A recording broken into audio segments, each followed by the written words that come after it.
د حضرت عبدالله بن عباس رضی الله تعالی عنہ د هغه نه یو واقعه هغه ذکر کړې ده چې هغه ډېره د عبرت او یو ډېره د دغه سوچ او د فکر والا هغه خبره ده. واقعه خو هغه یوه ده، لیکن د هغې نه چې کومې خبرې هغه چې دی نو هغه راوځي، کومې خبرې هغه ترنه مخې ته راځي نو هغه ډېرې دي. حضرت عبدالله بن عباس رضی الله تعالی عنہ وایي چې په زمانې د فطرت کې، زمانه د فطرت دا د عیسی علیه السلام او د نبی کریم صلی الله علیه وسلم په منځ کې د 500 کاله یا 580 کاله دي. دې ته زمانه د فطرت وایي. په دې کې مخکې به الله تعالی زر زر هغه به پیغمبران چې دی نو رالیږل، نو هغه خلقو ته به هغه احکام د شریعت هغه به معلوم و.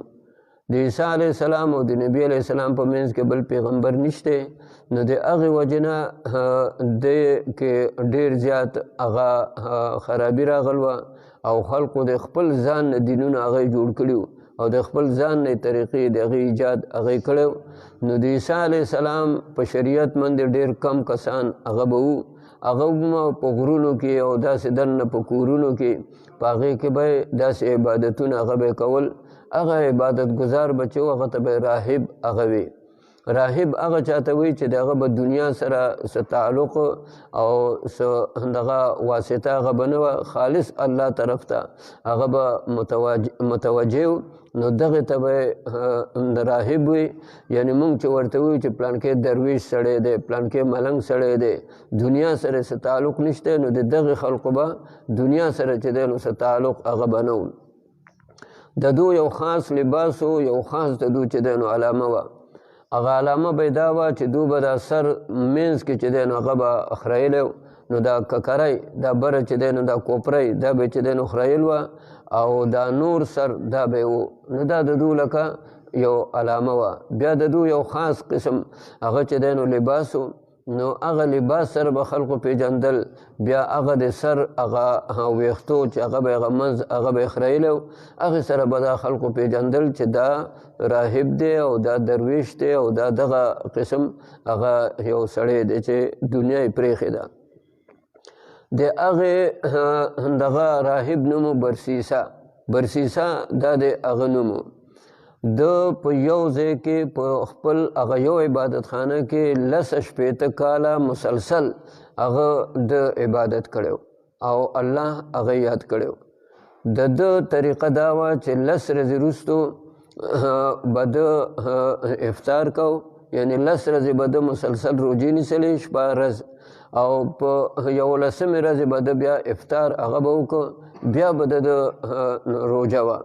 نو 10 ورځې وروستو د به یو ورځ افطار کو او د مونځ 10 ورځې به د دغه شان پرله پسې هغه به مونځونه کول، او په 11مې ورځې باندې د به لږ باندې خلقو سره څه خبرې اترې او آرام هغه به هغه یې وکړو. نو داسې یو د ده عبادت او د ده داسې یو حالت و. ابلیس د خپل د اولاد کې چې کوم ډېر هغه سرکش و او داسې ورته ووایي چې ډېر ماهر و، نو ابلیس دا را جمع کړه او دو ته یې وویل چې دې سړي خو زما ملا ماته کړه، دی خو بلکل چې دی نو اوري نه او نه څه خبرې ته غوږ ږدي. د ده متعلق که تاسو له څه چل هغه راځي، نو په دې دغه شیطانانو کې د ده په دې اولاد کې دې کې یو هغه حضرت عبدالله بن عباس رضی الله تعالی عنہ هغه نوم ابیض هغه لیکل دی ابیض، لکه موږ چې سپین وایو، نو ابیض دا د هغه نوم و. د ده ډیوټي په پیغمبرانو وه. دی به پیغمبرانو سره تراته او د پیغمبرانو د هغه باندې د ده ډیوټي وه. خو دغه شان یو بل چې دی نو د ابلیس په اولاد کې دی هغه ته حامه وایي. نو شاید چې دا ابیض او حامه یوي، نو د هغه هم په پیغمبرانو باندې ډیوټي وه. نبی کریم صلی الله علیه وسلم ته د عیسی علیه السلام سلام هم رالیږلی و. نبی کریم صلی الله علیه وسلم سره دغه ناست به و. نبی علیه السلام نه ډېر صورتونه هغه هم یاد کړي وو. نبی علیه السلام یو ځل ذکر وکړو، وی هر سړي سره شیطان دی. نو صحابه وی یا رسول الله تا سره هم دی؟ نبی علیه السلام او ما سره هم دی، خو فاسلمه هغه اسلام راوړی، هغه مسلمان شوی دی.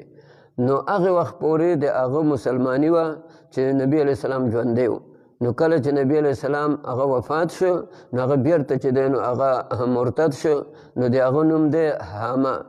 نو دا حامه او دا ابیض یا به یو وي یا به جدا جدا وي، خو د هغه ډیوټي هم په پیغمبرانو وه او د ده ډیوټي حضرت عبدالله بن عباس رضی الله تعالی عنه وایي چې په پیغمبرانو د هغه باندې د ده ډیوټي وه.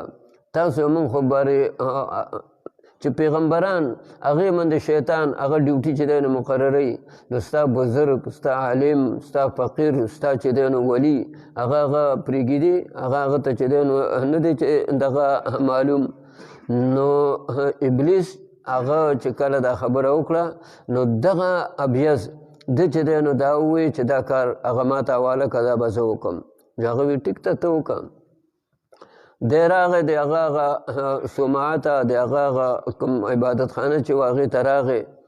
نو کېناسته او په دې انتظار دی چې ما سره به دې څه خبرې وکړي چې ته میلمه څوک راغلی. هغه ورته اړو توجه چې دی نو کوله. ده بیا څه کوشش چې دی نو هغه د ملاقات وکړو. نو هغه ورسره ملاقات هغه نه کو. نو ده چې دننه خپل هغه عبادت خانه کې عبادت پې کو نو داسې اوچت غوندې ځای هغه جوړ کړی و، هغې کې به عبادت کو او څوک خلق به راغی هغو به کته هغې کې چې دی نو ناست به و. نو دې دغه ابلیس د ده د بچي د ځان د راهب شکل کې هغه جوړ کړ. دقه شان چې دی نو سر هغې چې دی نو وخوری، دقه شان لباس هغه دغه واچو او راغې دغه ځای کې هغه کېناست. دا دومره لوی شیطان و چې دی یو ځل نبي کریم صلی الله علیه وسلم مخې له راغی او د جبریل علیه السلام په شکل کې راغی. ولې جبریل علیه السلام فوراً چې دی نو هغه راورسېده او دی داسې ونیسه چې ویې ویشته. نو دی د هندوستان غرونو ته هغې ته یې ورساو، داسې وویشته. نو دا یو داسې ماهر او یو داسې تجربه کار چې دی نو هغه شیطان و. نو ده هغه ځای کې دغه نفلونه شروع کړه. نو دومره خو سړی سلام ګرځوي یا وګوري چې یاره. نو دی دغه ورته لږه ونې توجه پیدا شوه د دې راهب. ورته ویې میلمه ته څنګه چې دی نو راغلی؟ نو ده وی زه خو دی له چې دی نو راغلی یم تا سره لږ غوندې کښېنم، تا نه څه تعلیم کوم. نو ده ترې نه مخ واړو. ده ورته ویې زه دغې خبرو ته نه یم وزګار، زه الله یادوم، د الله په ذکر کې یم، زه دغې ستا خبرو ته نه یم سم. نو عبادت یې شروع کړ. زه دوم د هغه په شان عبادت هغه شروع کړ. نو هغه وایي چې دا څنګه سړی دی؟ زه خو 10 ورځې وروستو دغه وکړمه، دا افطاري وکړمه او 10 ورځې وروستو دغه د مونځ هغې کې لږ ارام وکړمه. او دا سړی خو بالکل چې دی نو آرام چې دی نو نه کوي، نه افطار چې دی نو کوي. نو د ده ورته لږه غوندې توجه هغه جوړه شوه. نو خبرې ورسره هغه ګډې کړلې. نو ورته یې ویې ښه ته ما ته ووایه ته څنګه راغلی؟ نو هغوی زه دقې له راغلی یم چې ته هم الله یادوې، زه هم الله یادوم. زه دغه ستا او زما خبره چې دی نو هغه یوه ده. زه ده وی ټیک ده. نو ده هغه پاسه کوم ځای کې به چې ده عبادت کو هغې ته ده ته اجازه وکړله. نو دی راغی. نو ده به 10 ورځې وروسته افطار کو، هغه به 20 ورځې وروستو کو. کله به میاشت وروستو چې دی نو 40 ورځې وروستو هغه به افطار کو. ده به 10 ورځې وروستو لږ غوندې ارام وکړو، د لمونځ دغه وقفه به یې وکړله او هغه به کله 20 ورځې وروسته لږه وقفه وکړله، کله به یې چې دی نو 40 ورځې وروستو.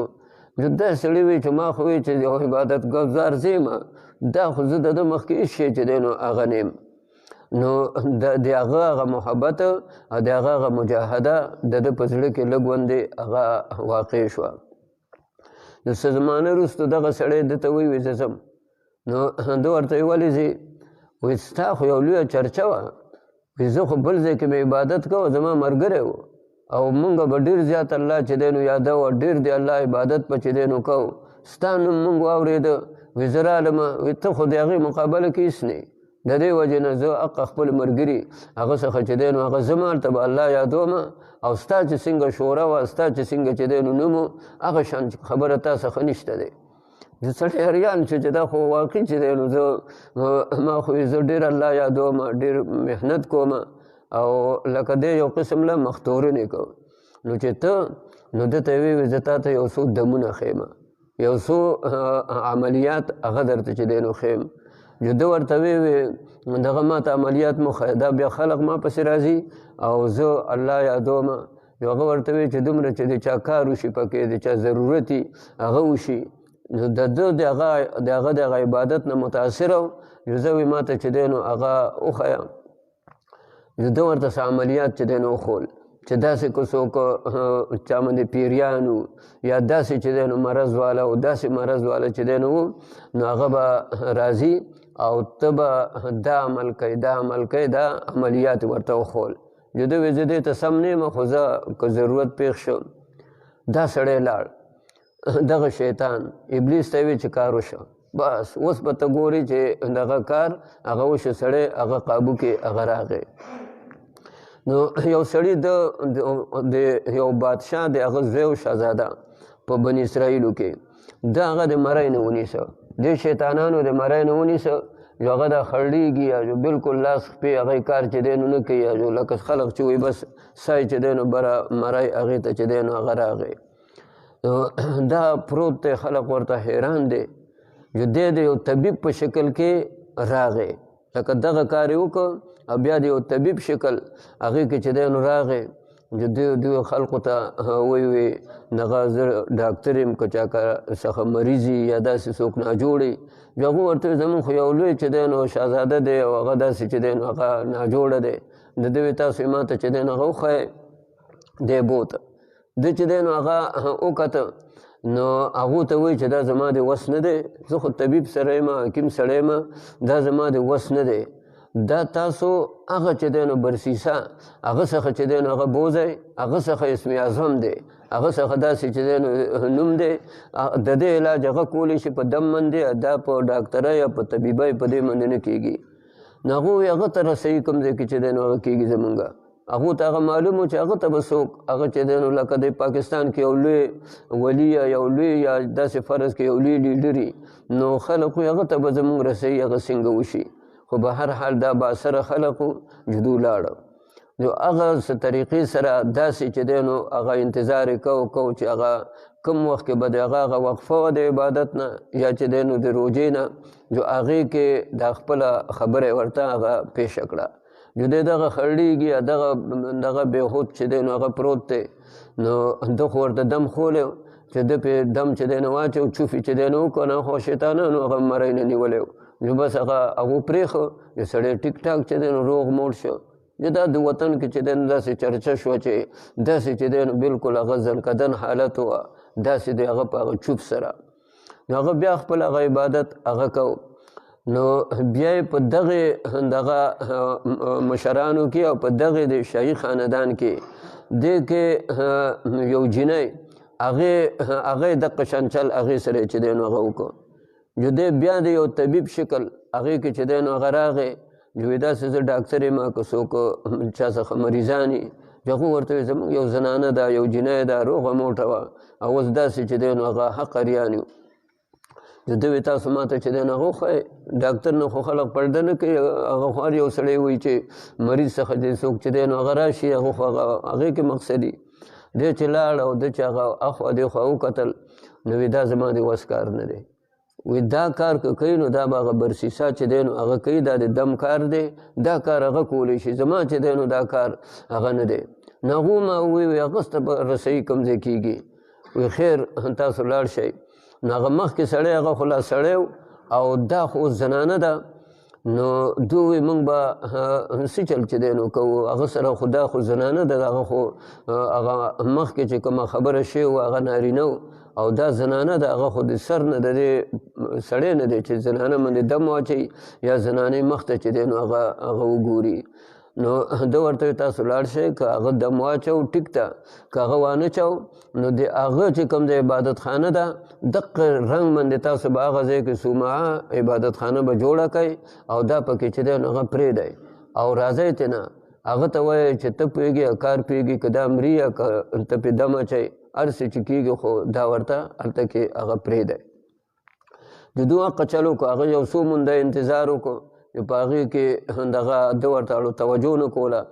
نو بیا دو دغه شان یو صومعه دغه شان یو عبادت خانه هغه یې جوړه کړله او دغه جینۍ دی پکې هغه واچوله دی پرېښوه دغه ده ته یې دغه ووایي چې مونږ لاړو او اوس ته پوهېږي ستا چې دی نو کار پوهېږي او دا یو انسان دی که ته ښېګړه کولی شې جو دم پې واچوه که نه شي کولی جو دا خو مونږ کور ته واپس نه بیو دا به دغه ځای کې هغه پرته وي ده یو څو مونده خو لږ زړه هغه چې دی نو دغه که دا صبر که لیکن بالاخر وایي چې دیاره دا خو یو انسان پروت دی نو دی چې کله هغه چې دی نو لاړه د هغې هغه حسن د هغې هغه جمال هغې ته چې دی نو هغه وکتل نو دم هغه خو واچو ولې دا خو هغه شیطانانو چې دی نو نیول وه که نه نو دغه ونه کړه دا لر ته چې دی نو نشله ولې د هغې هغه حسن د هغې هغه جامه د هغې هغه هر څه هغه دی ولیده نو حدیث کې راځي چې د زړه کې دننه د یوې غاړې ته ښي طرف ته یو کوټګۍ ده هغې کې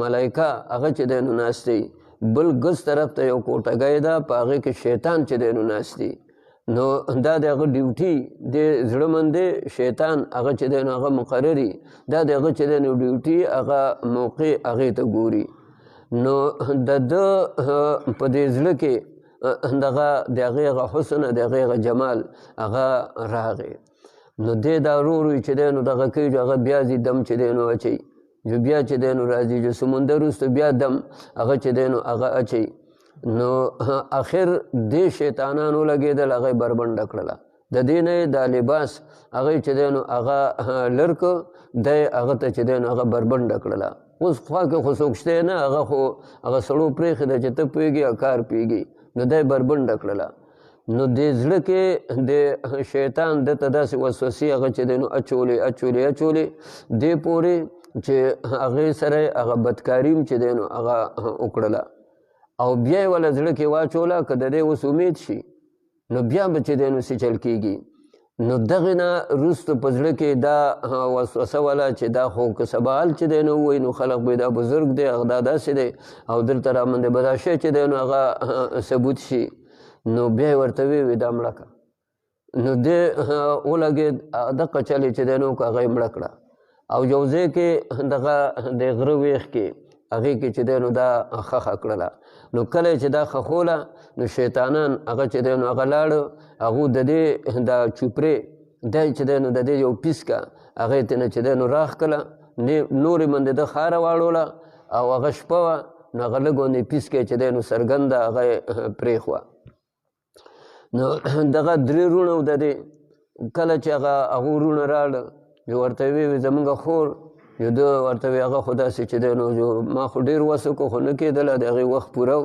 هغه مړه شوې ده او بیا ما بوتله چې دی نو دغه کړه کړې مې ده نو هغو وی بس ټیک ته هغو اعتبار وکړو چې دا یو ولي سړی دی یو صوفي سړی دی نیک سړی دی نو شی به هغو لاړه نو څه ورځې وروستو د یو ورور خوب چې دی نو ولیده چې ستاسو هغه خور هغه چې د پلانکي ځای کې چې دی نو دغه قبر دی او هغه دې راهب چې دی نو قتل کړله هغه چې دا خوب ولیده چې د نورو وروڼو نه یې پټ کړه بله شپه باندې بیا یې چې دی نو هغه بل ورور خوب ولیده چې ستاسو هغه خور هغه دې راهب چې دی نو قتل کړل ده د چې دی نو هغه مړه کړل ده پلانکي ځای کې هغه یې خښه کړل ده جو هغه هم دا خبره هغه پټه کړله چې دا څه شیطاني خوب دی نو بیا هغه کشر هغه چې دی نو خوب هغه په درېیمې ورځې ولیده چې ستاسو هغه خور هغه د قتل کړل ده او د ورسره بدکاري هم کړل ده بیا چې دی نو قتل کړل ده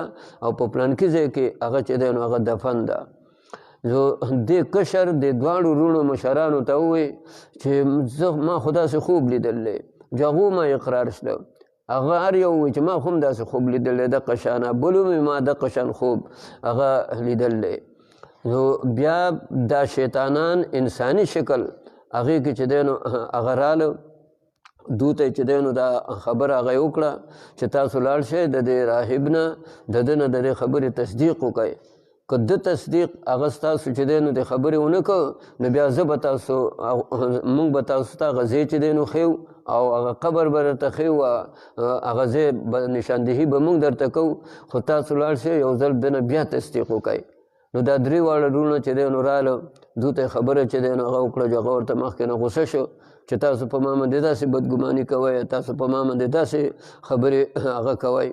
جدو چې کله د ده د خوا نه هغه راووتل، نو دغه ورته ولاړو. جدو ورته ویل راځئ چې تاسو ته هغه چې دی نو ځای وښیو. نو هغه قبر ځای ورته وموښو او دا ستاسو د خور چې دی نو د هغه چوپري د هغې هغه پیسکه ده. نو هغو هغه پېژنده چې هغه لباس هغه پېژنده چې کوم لباس کې دا بوتل وه، نو هغو هغه نشانه یې ورته وښوله. نو په هغې کې دو هغه قبر وکونسته، نو واقع چې دی نو هغه لاندې نه هغه خپله خور یې راووښکله او د هغه وخت کوم بادشاه چې و نو هغه ته یې دا خبره وکړله او هغه خپل لاش او هر څه هغه یې ورته چې دی نو هغه دغه کړ څرګند کړ.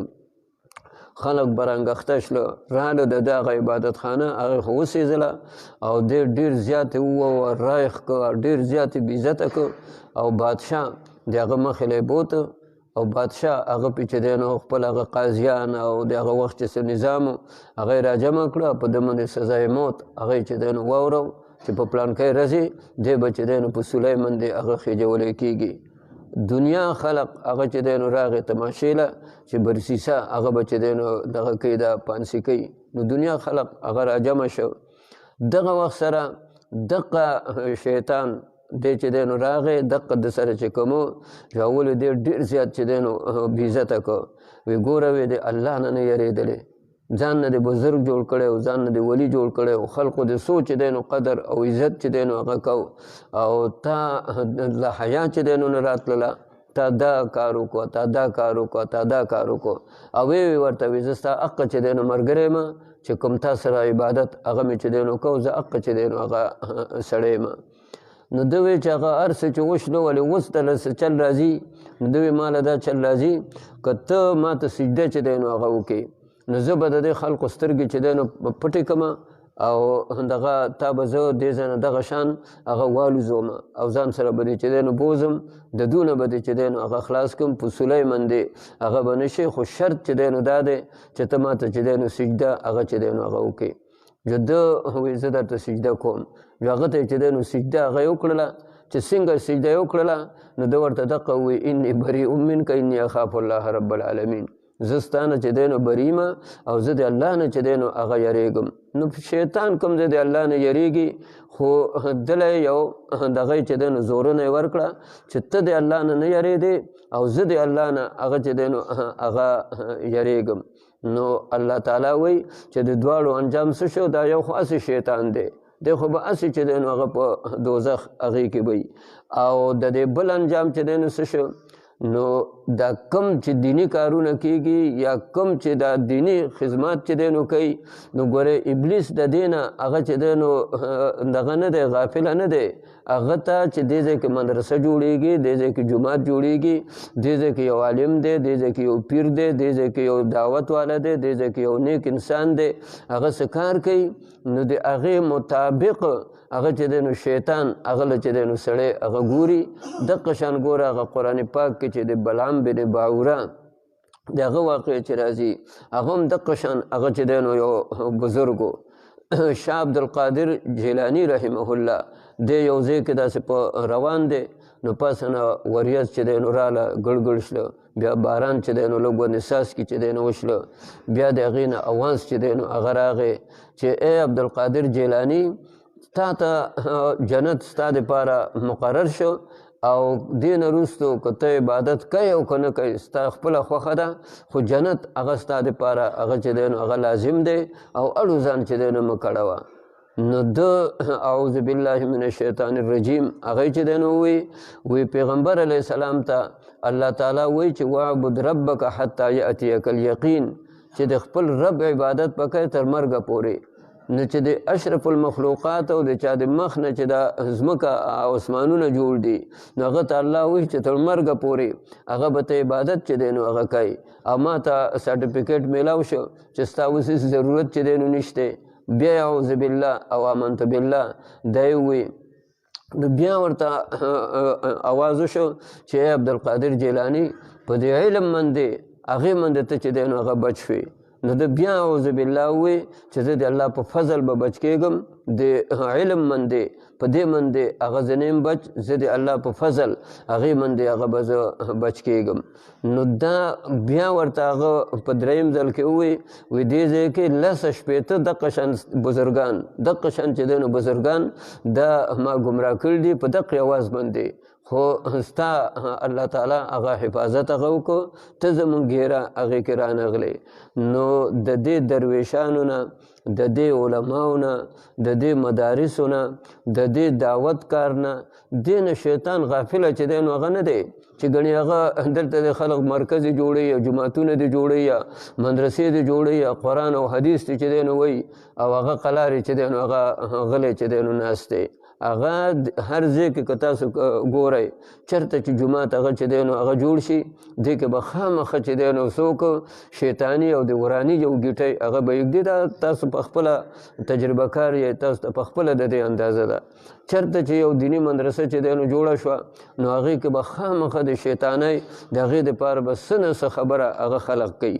دغه شان چې دغه دیني کار هر طریقې سره کې کېږي، که هغه د تبلیغ کار دی، که هغه د یو تنظیمي، هغه که څه قسم چې د نیکۍ کار هغه پکې وي نو هغې کې به خامخا چې دی نو څه رخنه هغه به خلق پیدا کوي، هغې کې به اختلاف هغه به چې دی نو جوړوي. دا هغه د هر ورځې د هغې هغه خبره هغه د ابلیس مخې ته ځي، هغه د شیطان د هغه مخې ته هغه ځي او د هغې مطابق هغه بیا کار هغه ولا هغه ګوري. نو دې وجه نه هر وخت کې خپل ایمان د هغې سوچ کوئ.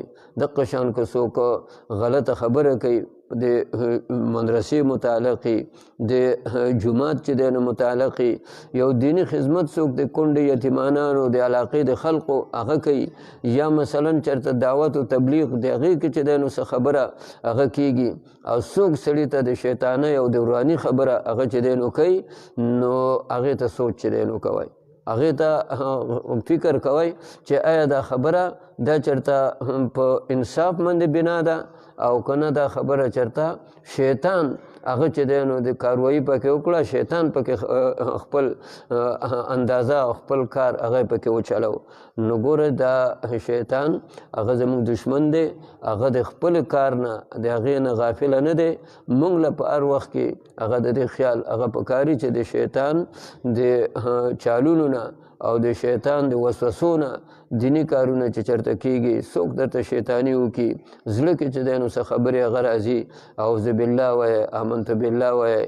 کله ګوره د دې مدرسو خلاف خبرې کېږي، د دې تبلیغ خلاف خبرې کېږي، دغه شان خانقاهونه نیک خلق پکې د هغو خلاف خبرې کېږي. ځینې تنظیمونه داسې چې کونډې یتیمانان غریبانانو هغو سره امدادونه چې دی نو کوي، هغې کې خلق هغه خبرې کوي. نو دیني کار په هغې کې چې یو زړه کې یو وسوسه چې دی نو هغه راشي، نو هغې ته خیال کوئ. الله دې موږ ټولو له صحیح نیت د هغې دغه توفیق راکړي او د شیطان د وسوسو نه او دغه شان د شیطان د اورېدو نه چې دغه خبرې واورو او دیني کارونو کې رکاوټونه جوړ کړو. الله تعالی دې د دې نه موږ بچ کړي. واخر دعوانا الحمدلله رب العالمین.